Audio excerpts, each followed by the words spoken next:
पर्यटक म्हणून मी तुम्हाला एक असं सांगणार की जे सोशल मीडियावरती तुम्हाला जे बुकिंग वगैरे घेते विला वगैरेची, तिकडून प्लीज तिकडे काय हे नको करा, तुम्ही पैसे नको द्या, बुकिंग नको करा.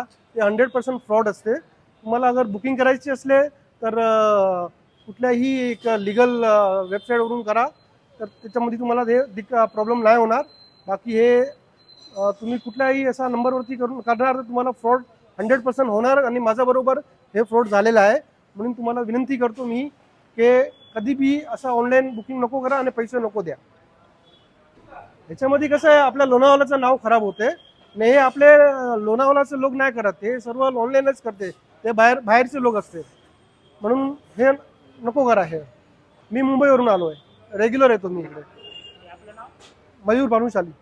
खरं सांगितलं तर हे जे ऑनलाईन म्हणजे सोशल मीडियाच्या माध्यमातून जे बुकिंग होतात, ऑनलाईन बुकिंग होतात, त्याच्यात बरेच जे पर्यटक लोणावळ्यात येतात त्यांची फसवणूक झालेली आहे. तर माझं इथे खरं म्हणजे त्या बुकिंगमध्ये स्थानिक जे बंगलोवाले किंवा जे हॉटेल व्यावसायिक आहे त्याच्यात काही संबंध नाही. पण ऑनलाईन जी लोक बुकिंग करतात त्याच्या जे पर्यटक आहेत त्यांनी त्याची खात्री करून घ्यावे. त्यांचं ऑफिशियल वेबसाईट असेल किंवा ऑफिशियल काय ऑफिस वगैरे असेल, खात्रीशीर असेल, त्यांच्याकडूनच ती बुकिंग करावी. अन्यथा काय होतं, बंगलोची बुकिंग ते करतात पण इथे आल्यावर त्यांना म्हणजे ते काय तो बंगलो पण नसतो, म्हणजे इथून काहीच त्यांना भेटत नाही, त्यांचे पैसे बुडत असतात. आणि हे चिटिंगवाले जे आहेत, चिटिंग करतात ऑनलाईन, सायबर गुन्हा जे करतात, ते जवळजवळ 50% ॲडव्हान्स रक्कम घेतात आणि रक्कम घेतल्यानंतर कुठेच त्यांचा थानपत्ता लागत नाही. आणि हे असं इथे म्हणजे लोणावळ्यात हा ऑनलाईन चिटिंगचा बरेच प्रकार चालू आहे. तर पर्यटकांना एवढंच विनंती करेल की त्यांनी इथे येताना बुकिंग करताना सतर्क राहावं आणि असं काय घडलं तर त्याच्यावर सायबर गुन्हा दाखल करावा. बद्दल खरं म्हणजे तर प्रशासनाने थोडंसं याला म्हणजे सोशल मीडियाच्या माध्यमातून हायलाईट करायला पाहिजे की लोणावळ्यात बरेच म्हणजे जागतिक ठिकाणून पर्यटक येतात, तर त्यांना इथून त्यांनी सावध करायला पाहिजे.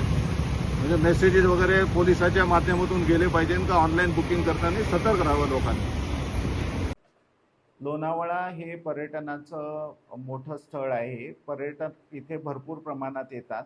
बरेच सारे पर्यटक हे अनधिकृत वेबसाईट किंवा अनधिकृत इंस्टाग्राम चॅनल्स याच्यावर त्यांच्या ॲड बघून, आकर्षक ॲड वगैरे बघून बुकिंग करतात. परंतु मग ते इकडे आल्यानंतर त्यांचा भ्रमनिरास होतो. इथे कुठल्याही प्रकारच्या त्या हॉटेलला त्यांची बुकिंग नसते आणि नंतर फसवणूक झाल्याचा त्यांना अनुभव येतो. परंतु ते पोलीस स्टेशनपर्यंत येत नाहीत आणि आले तरी ते आम्ही त्यांना तक्रार द्यायला सांगितल्यानंतर ते त्यांच्या ठिकाणाहून केल्यामुळे ते त्यांच्याकडे तिथल्या स्थानिक पोलीस स्टेशनला जाऊन तक्रारी देतात. त्याच्यानंतर पुढे असा प्रॉब्लेम येतो की आपल्याला ज्या अनधिकृत वेबसाईटहून जे त्यांनी बुकिंग केलेले असतात त्यांचा डेटा आपल्याला मिळण्यासाठी बऱ्याच साऱ्या अडचणी येतात. म्हणून लोणावळा शहर पोलीस स्टेशनकडून मी सर्व पर्यटकांना आवाहन करतो की त्यांनी त्यांचं बुकिंग हे अधिकृत वेबसाईटवरूनच करावं. कुठल्याही प्रकारच्या इंस्टाग्रामवर येणाऱ्या रील्स किंवा यूट्यूब शॉर्ट्स किंवा फेसबुकवर उपलब्ध असणारे शॉर्ट्स याच्यावरच्या ॲड बघून त्यांनी बुकिंग करू नये. अशा प्रकारे बुकिंग केल्यास फसवणूक होण्याचे जास्तीत जास्त चान्सेस असतात. त्याच्यामुळे पर्यटकांनी अधिकृत वेबसाईटवरूनच किंवा इथे स्थानिक जे हॉटेल आहे तिथे प्रत्यक्ष जाऊन बुकिंग करावं, असं आमच्या पोलिसांचं त्यांना आव्हान आहे.